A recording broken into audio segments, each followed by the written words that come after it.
Sir, Amit Agarwal, an alumnus of IIM Bangalore, asks, how can we excel in the global education scene?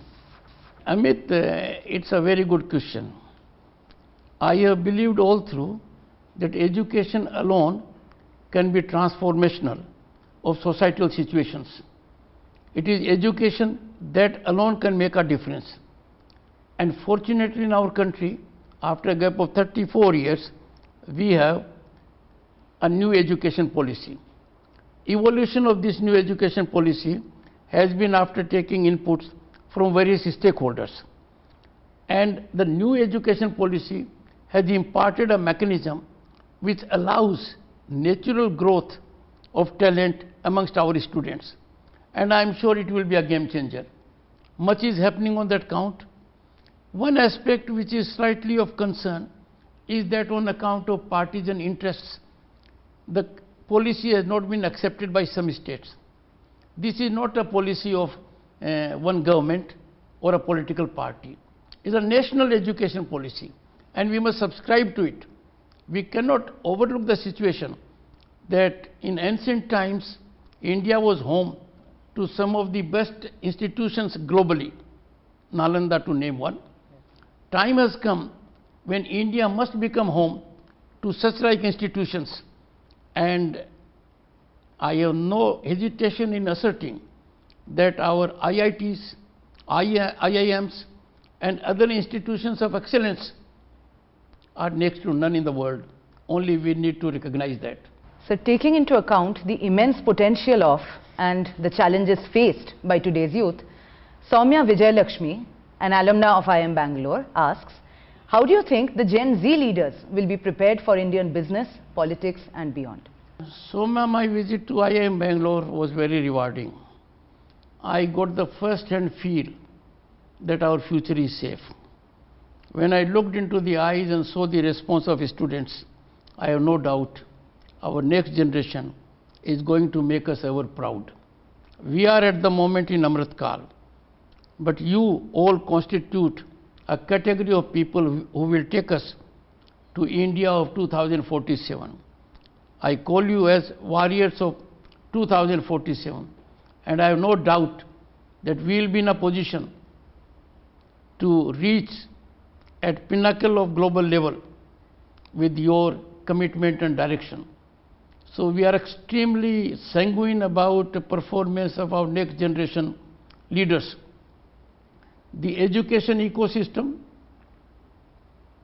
has revolutionized education.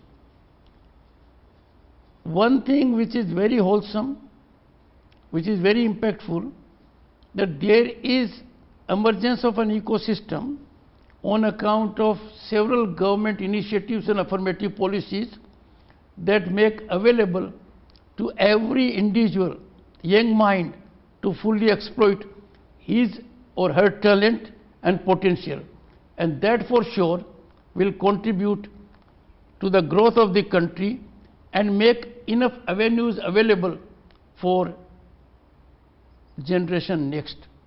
Another aspect, in the toughest times the humanity is facing, our generation next has shown its spinal strength when we look at the growth of startups and unicorns. I would therefore like to indicate two things in particular. One, we must subscribe to economic nationalism. It is very painful and disturbing to note that items and goods that can be available in our country locally are being imported. That does not augur well for our economy. I am sure a spirit of economic nationalism would considerably enhance our participation in economy in a positive sense. It is with considerable pride I indicate that in September 2022, India had the honor to be world's 5th largest economy. And what is more significant is, in the process we overtook our erstwhile colonial rulers. By turn of this decade, India will be the 3rd largest global economy.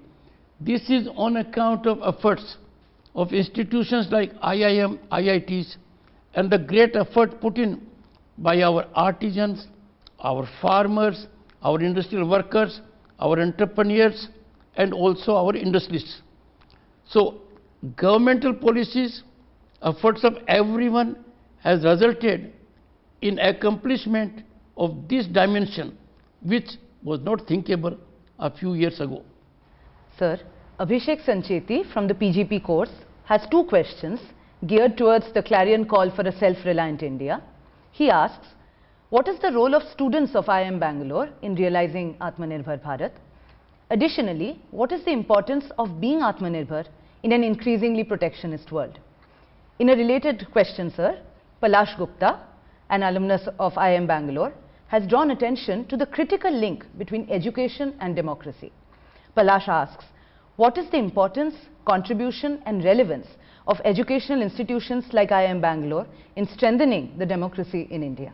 Well, all these questions relate to one core issue, Atmanirbhar Bharat.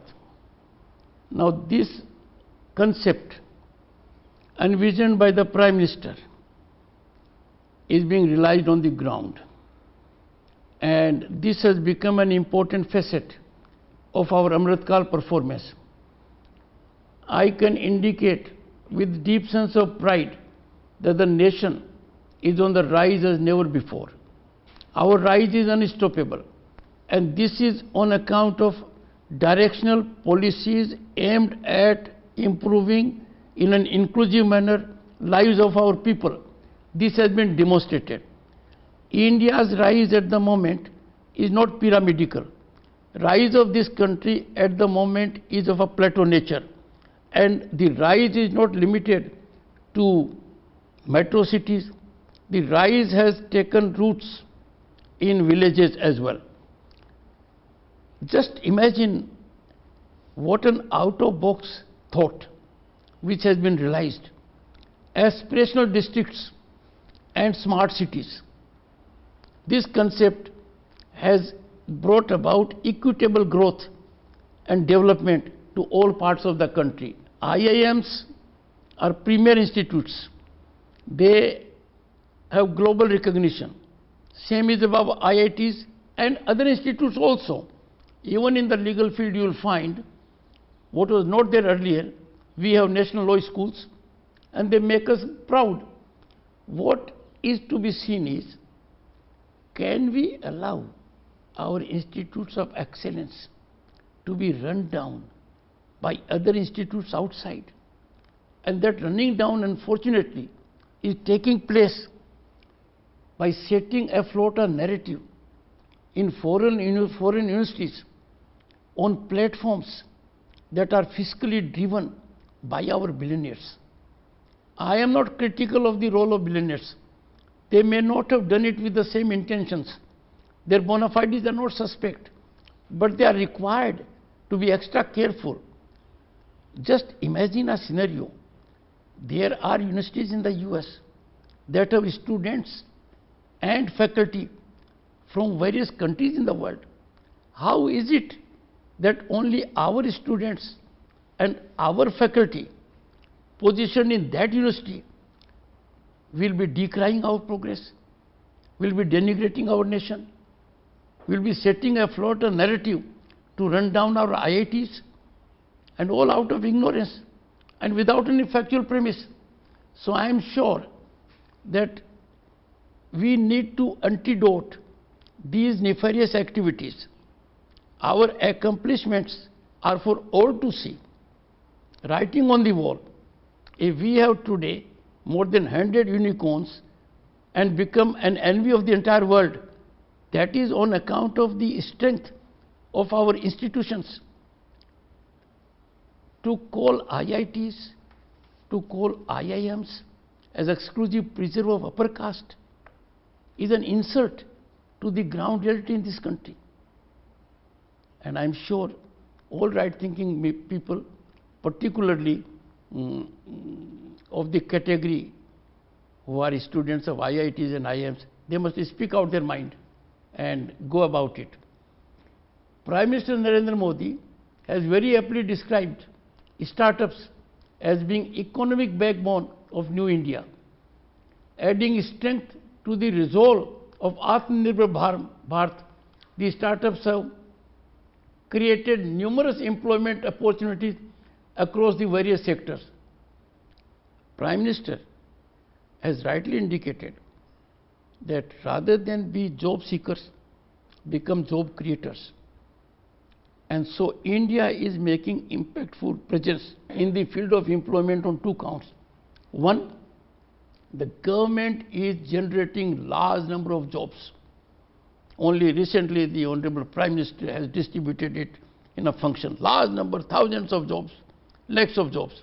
Secondly, there is creation of jobs on account of opportunities being made available to people who are enterprising, people who take to entrepreneurship, and people who avail facilities of the government. Let me give a small illustration.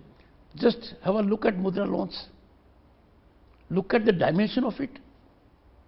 Look at the respect the person who gets Mudra loan earns for himself, and look at the pride in that person when he generates employment for the others. So things are looking up.